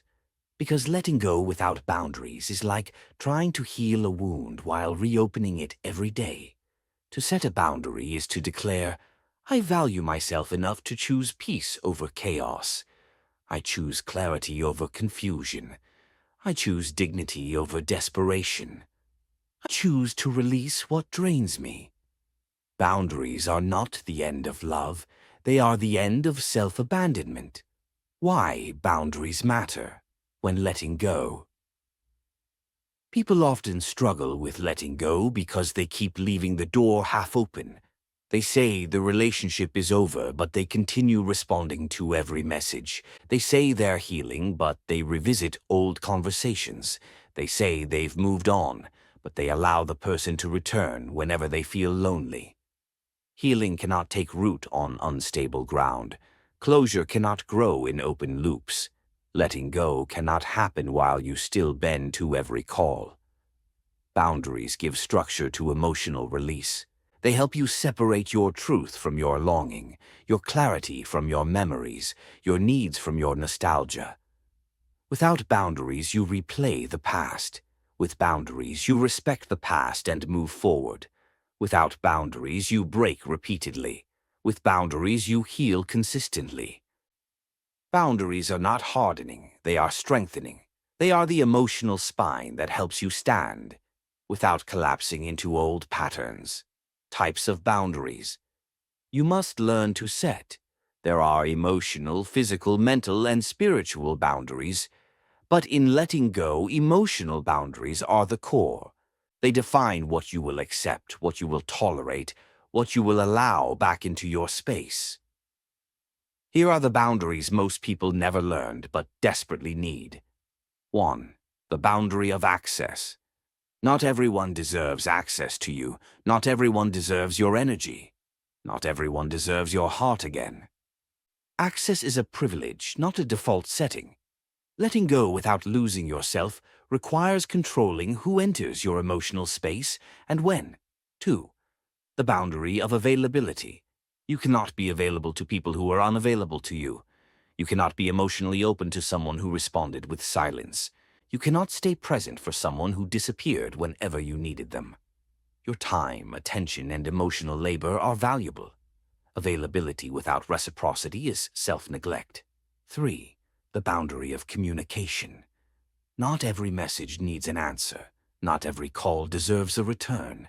Not every emotional attempt deserves engagement. Silence can be a boundary. Distance can be a boundary. Not explaining yourself anymore can be a boundary. Communication is not owed. It is earned. 4. The boundary of energy. Some people drain your light simply by entering your life again. You feel it in your chest, in your breathing, in your mood. Their presence brings anxiety, confusion, or emotional imbalance. Your energy is not an unlimited resource. Protect it the way you protect your physical safety. 5. The boundary of memory. Memories are dangerous because they soften the truth. You remember the laughs, the warmth, the beginning, not the ending. A boundary may sound like this. I will not romanticize what hurt me. I will not rewrite the past in fantasy. Memories are not invitations to return. They are reminders of lessons learned. 6. The boundary of self-worth. This is the boundary most people break repeatedly. You stop loving yourself to keep someone else comfortable. A boundary says, I will not shrink myself to be chosen. I will not chase to feel worthy. I will not earn love through suffering. Boundaries protect your worth from people who could not see it. Why boundaries feel like goodbyes? Because they are. Every boundary is a goodbye to a former version of you, the version who tolerated too much, gave too much, cared too much without return, forgave too easily, allowed access too freely, and accepted less than you deserved. When you set a boundary, you are not saying goodbye to the person. You are saying goodbye to the pattern. But patterns are harder to release than people. This is why setting boundaries often feels like heartbreak. You are not just letting go of the person. You are letting go of the fantasy, the routine, the illusion of control, the comfort of familiarity, the emotional habit. Boundaries disrupt the emotional loop. They end the cycle. They stop the bleeding. They close the chapter. That is why boundaries are the gentle art of saying goodbye, the emotional resistance to boundaries. Many people fear setting boundaries because they fear hurting someone, being misunderstood, being abandoned, appearing cold, seeming ungrateful, being rejected, being alone. But what they don't realize is this: you are already hurting yourself by not setting them. Every time you silence your needs, you say goodbye to yourself a little more. Every time you allow disrespect, you dim your self-worth. Every time you choose their comfort over your peace, you fracture your soul. Boundaries are not selfish, they are self-preservation. How to set boundaries without guilt. Guilt appears when you believe you owe someone access, time, attention, or emotional labor. But you owe no one more than you owe yourself. You set a boundary with kindness but firmness. I care about you, but I choose my peace. I am stepping back to protect my emotional health. I cannot continue in this dynamic. I wish you well, but I must move forward. Notice how these statements are gentle but strong, compassionate but clear, respectful but resolute. You do not need to shout to set a boundary. You do not need to justify yourself. You do not need approval. Your peace is reason enough. Boundaries and letting go work together. Letting go becomes impossible when boundaries are weak. Boundaries become unnecessary when letting go is complete. They are the two halves of emotional freedom. Boundaries help you detach. Letting go helps you grow.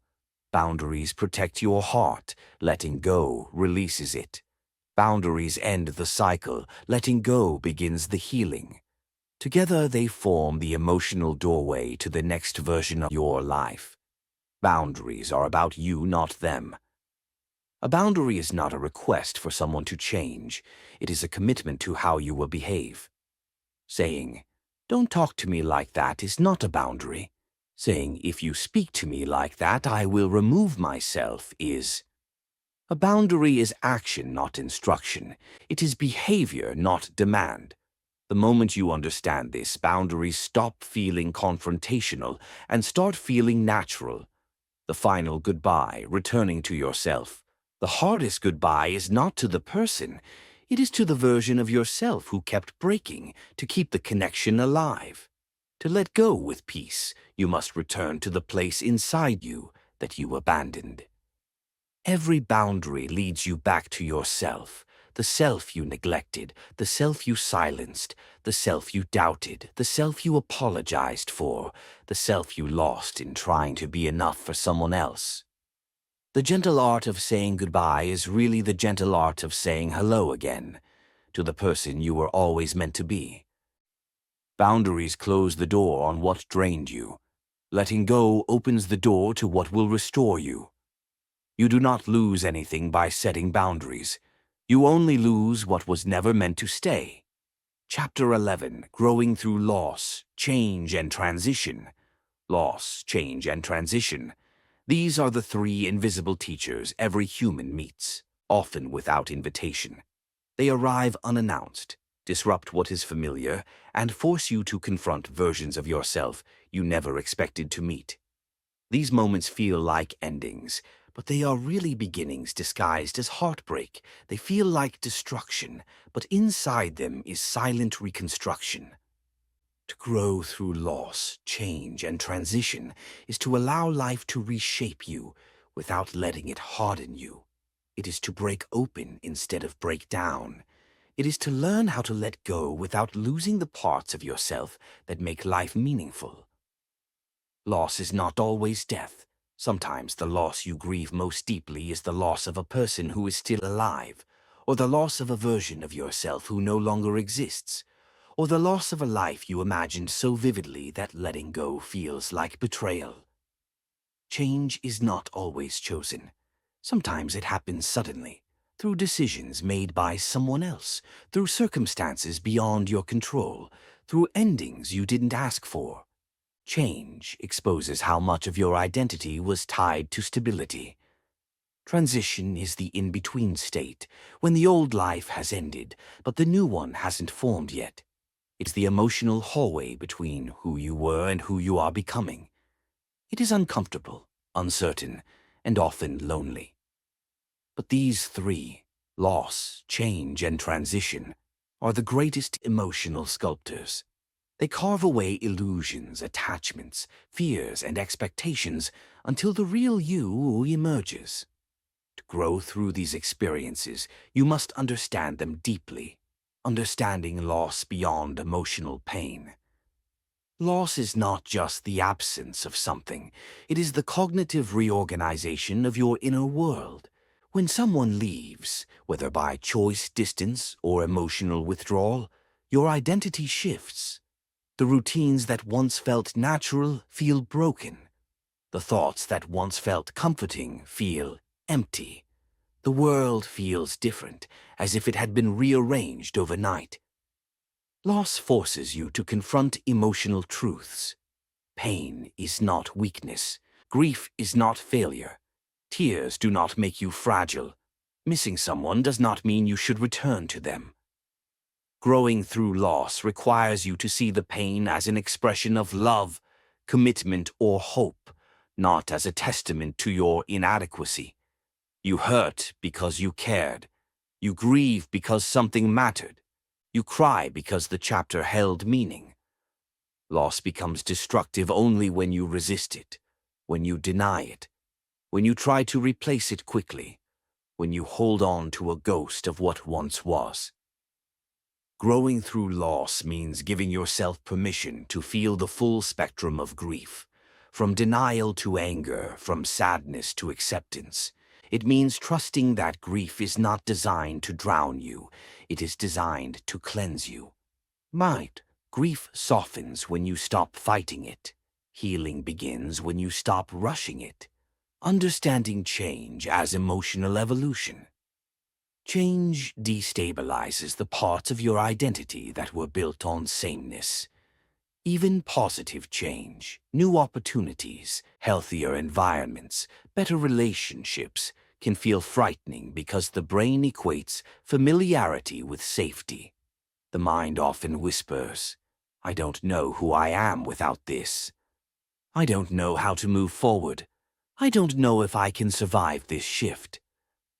But change is not asking you to lose yourself. It is asking you to meet yourself again. To grow through change, you must redefine your identity, independent of external circumstances. You are more than the roles you played, the routines you followed, or the stability you depended on. When change strips those away, it reveals your deeper foundation. Change is a teacher that pushes you toward growth you would not choose voluntarily. It expands your emotional capacity. It shows you where you were settling. It highlights what you were overlooking. It demands that you rise above the comfort zone that kept you small.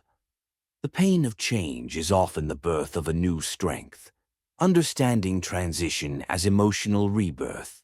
Transition is the most uncomfortable part of letting go. It is the space between the old and the new, the emotional waiting room where you are no longer who you were, but not yet who you will be. This space is confusing because the mind craves closure and certainty, but transition offers neither. Transition reveals how much patience you have, how deeply you trust yourself, how willing you are to grow, how ready you are to release the past. Most people break in transition because they mistake discomfort for danger. They fear the uncertainty and run back to what hurt them simply because it feels more predictable than the unknown. Growing through transition requires faith, not in the world, but in yourself. Faith that you will rebuild, faith that you will adapt, faith that the new chapter will make sense in hindsight. Transition is not punishment, it is preparation. It prepares your mind for clarity, your heart for new love, your identity for new strength. your life for new alignment. How to grow through loss. To grow through loss, you must allow the wound to breathe. Stop hiding it behind forced positivity. Stop shaming yourself for still hurting. Stop pretending you are unaffected. Healing requires honesty. Growth through loss also requires separation between the memory and the meaning. You must stop letting the ending define the value of the story. Just because it ended does not mean it was worthless. Just because someone left does not mean their chapter wasn't beautiful. Just because something didn't last does not mean it didn't matter. Growth through loss is learning to hold both. It hurt me, and it grew me. You honor the meaning without holding on to the wound. How to grow through change. The biggest obstacle to growing through change is resistance. The harder you cling to what was, the more painful the change becomes. Resistance tells you, this shouldn't be happening. I'm not ready. This is unfair. But change doesn't wait for readiness. It happens, and then you adapt. Growing through change means shifting your focus from what you cannot control to what you can influence. You cannot control the ending, but you can control how you interpret it. You cannot control someone's decision, but you can control your response. You cannot control what you lost, but you can control what you do next. Growing through change is reclaiming agency in the middle of chaos. How to grow through transition. Transition is a test of emotional endurance. To grow through it, you must stay patient when you feel lost, stay compassionate when you feel disappointed, and stay grounded when your mind tries to panic. Transition is the place where you rethink your values, you rediscover your identity, you rebuild your boundaries, you release your attachments, you reimagine your life. If loss breaks you and change challenges you, transition rebuilds you. But rebuilding requires space. Space from the past, space from old patterns, space from emotional noise, space from people who confuse your new journey with your old identity. Transition is not the end of the story, it is the rewriting of it. The emotional strength, born from loss and change. People often underestimate how much strength is hidden inside them until life forces them to let go. You learn you can stand alone. You learn you can rebuild your confidence. You learn you can start again. You learn you can adapt to new realities. You learn you can function with a broken heart. You learn you can find peace after chaos. This strength is not loud. It is quiet, steady, patient, and resilient. It is the strength of someone who has survived themselves. The people who have grown through loss and change carry a different kind of maturity. They do not fear endings because they know beginnings follow. They do not chase what leaves because they trust what stays. They do not cling to illusions because they honor truth. They do not break from discomfort because they have risen from deeper wounds. That is the strength waiting on the other side of letting go. Letting go as evolution. Letting go is not emotional collapse. It is emotional evolution. It is shedding the layers of identity built around someone else. It is releasing the timelines you created in your mind. It is accepting that what once supported your growth now limits it. Letting go is not forgetting. Letting go is not rejecting the past. Letting go is not pretending it didn't matter. Letting go is thanking the past for its lessons and allowing it to stay where it belongs, behind you. Letting go is trusting that you deserve more than what broke you. Letting go is believing that tomorrow holds space for a better version of you. Letting go is choosing to live, not just remember. Loss shapes you. Change strengthens you. Transition rebirths you. Together, they transform you into a version of yourself you once didn't believe you could become. Chapter 12. Becoming unshakable through acceptance. Acceptance is one of the most powerful emotional states a human can reach. It is not passive. It is not resignation. It is not giving up. Acceptance is the ability to face life as it is, not as you wanted it to be. It is the quiet confidence that comes from knowing you can handle reality without collapsing under its weight. People often misunderstand acceptance, believing it means agreeing with the pain, liking the loss, approving the injustice, or minimizing the hurt. But acceptance is none of these. Acceptance simply means, this is what happened, and I choose peace instead of resistance. Acceptance is the emotional bridge between letting go and becoming unshakable. To become unshakable is not to become untouchable. It is not to stop feeling. It is not to avoid attachment or close your heart. It is to feel deeply, to love fully, to risk vulnerability, and still remain centered even when life shifts unexpectedly. When you resist reality, life becomes unbearable. When you accept reality, life becomes navigable. The difference between a person who breaks easily and a person who becomes unshakable is not the absence of pain. It is the presence of acceptance. Acceptance as emotional stability. The human mind is wired to resist anything that threatens its expectations. You expect someone to stay, but they leave. You expect life to be predictable, but it changes. You expect things to go your way, but they don't. Every unmet expectation becomes a wound unless you develop the emotional maturity to say, this is not what I wanted, but I accept that it is what it is. Acceptance dissolves the emotional fight you have with reality. It stops the mental spirals, the what-ifs, the bargaining, the fantasies of how things should have gone. Acceptance ends the war inside you. When you accept, you stop reliving the moment that hurt you. You stop internalizing someone's choice as a reflection of your worth. You stop trying to force outcomes that no longer align with your path. And in that space, peace enters. Acceptance and letting go. Letting go is impossible without acceptance. Many people try to let go intellectually, telling themselves, I should move on. But emotionally, they are still resisting the truth. They still hope for a change in the past. They still wish for a different outcome. They still hold on to the fantasy. Acceptance says, I may not like it, but I no longer deny it. Letting go says, now that I accept it, I release it. Acceptance is the root. Letting go is the flower. Becoming unshakable is the garden that grows afterward. The myths of acceptance. There are several myths that keep people trapped in resistance. Myth 1. Accepting means approving. You can accept something without agreeing with it. You can accept an ending without thinking it was fair. You can accept someone's behavior without believing it was justified. Acceptance is not moral approval. It is emotional clarity. Myth 2. Accepting means forgetting. Acceptance does not erase memories. It removes the suffering attached to them. You remember without reliving. You recall without collapsing.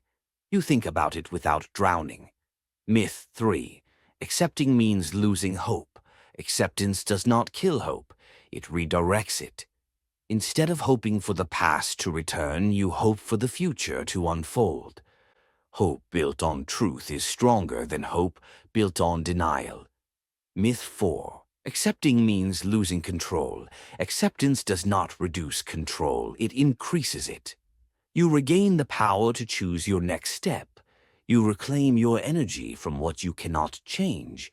You stop wasting strength on battles that cannot be won. Acceptance is empowerment. Acceptance as a daily practice. Acceptance is not a single moment. It is not a switch that flips. It is a daily decision. Sometimes acceptance happens in soft feasts. Other times it happens in layers. One day you accept the ending. Another day you accept your part in it. Another day you accept what you deserve moving forward. Another day you accept that grief takes time. Another day you accept that healing is non-linear. Each layer brings you closer to becoming unshakable. Acceptance becomes a lifestyle when you stop taking life personally. You understand that things happen because of circumstances, timing, alignment, other people's choices, or universal rhythms, not because you are undeserving. The more you accept, the less you internalize. The less you internalize, the more you stabilize. The more you stabilize, the more unshakable you become. Self-acceptance, the foundation of strength. You cannot become unshakable without accepting yourself first. Self-acceptance is not arrogance. It is not complacency. It is embracing your humanity, your strengths, flaws, mistakes, and growth. Self-acceptance sounds like, I am proud of who I am becoming. I forgive myself for who I was. I honor the version of me that survived. I accept my emotions without judgment. When you accept yourself fully, external rejection has less power.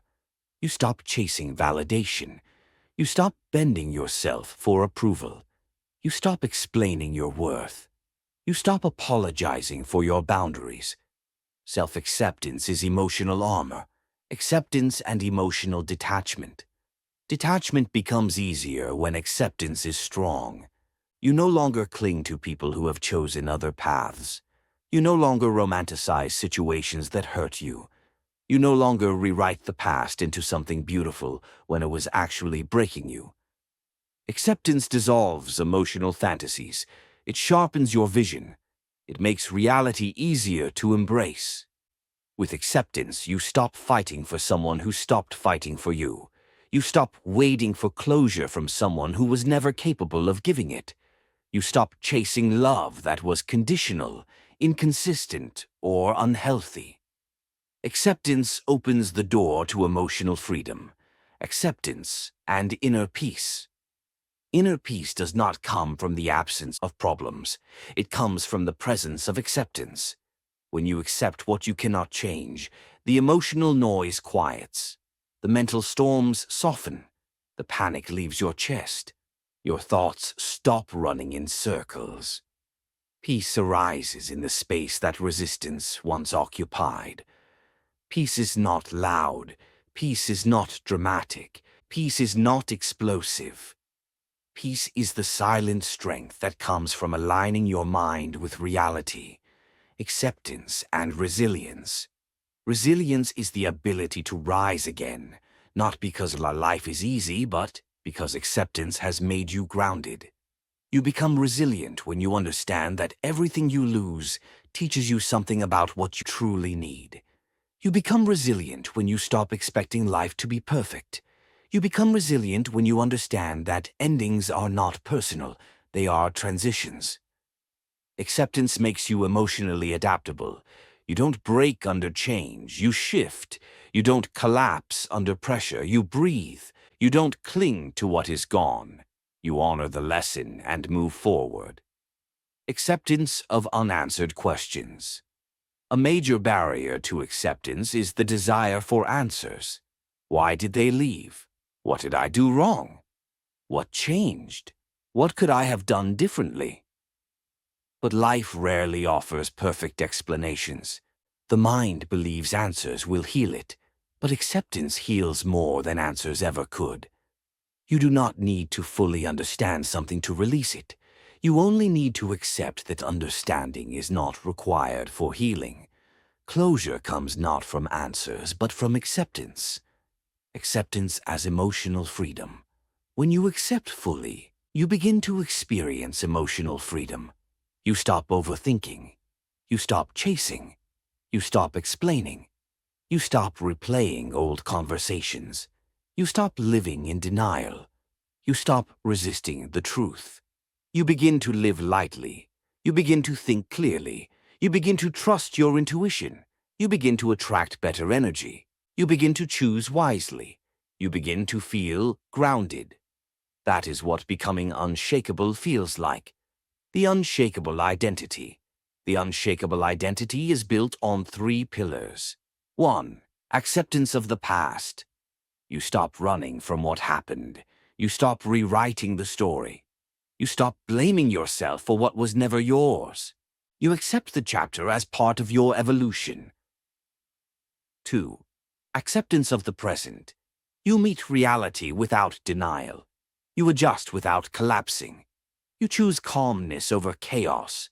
You respond instead of reacting. 3. Acceptance of the future. You stop needing guarantees. You trust your ability to adapt. You embrace uncertainty as possibility. You allow life to unfold. The future becomes less frightening when you trust yourself to handle it. Acceptance and emotional maturity. Emotional maturity is not avoiding emotion. It is navigating emotion with wisdom. It is choosing perspective over panic, patience over impulsiveness, clarity over fantasy. Acceptance is the emotional milestone that turns wounds into wisdom, endings into evolution, pain into power. The more you accept, the less you fear. The less you fear, the less you cling. The less you cling, the more you grow. The more you grow, the more unshakable you become. To become unshakable is not to avoid heartbreak. It is to rise from it with a deeper understanding of yourself. To become unshakable is not to avoid change. It is to walk through it with strength and grace. To become unshakable is not to avoid loss. It is to allow loss to shape you without defining you. Acceptance does not eliminate pain. It eliminates the unnecessary suffering that comes from resisting the truth. And in that space, between the pain and the acceptance, you find yourself again. Outro. Final reflection. Letting go is not a single moment. It's not a dramatic ending or a final conversation or a symbolic gesture. Letting go is a quiet and continuous shift inside you, a gradual release of what no longer holds truth, a steady return to who you are without the weight of old wounds, old stories, old expectations. As this audiobook comes to a close, you stand at the edge of two lives, the one you were holding on to and the one waiting for you beyond it. What you choose now determines the shape of your healing. You can cling to the memories, the fantasies, the what-ifs and should-have-beens. Or you can honor what the past taught you and step into the version of yourself that the future is ready to receive. This journey was never about becoming emotionless. It was about becoming emotionally wise.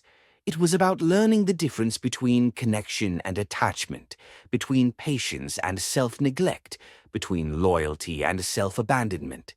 It was about realizing that you can care deeply without collapsing, that you can let go without resentment, that you can walk away without bitterness. You have learned that letting go is not forgetting. It is not erasing history. It is not pretending you never cared. Letting go is accepting the truth, releasing the illusion, and choosing peace over pain. It is looking at the past with clear eyes and saying, "Thank you for the lessons. You shaped me, but you do not define me anymore." You have learned that loss is not the end. It is a transition, a transformation, a redirection. Change is not punishment. It is growth.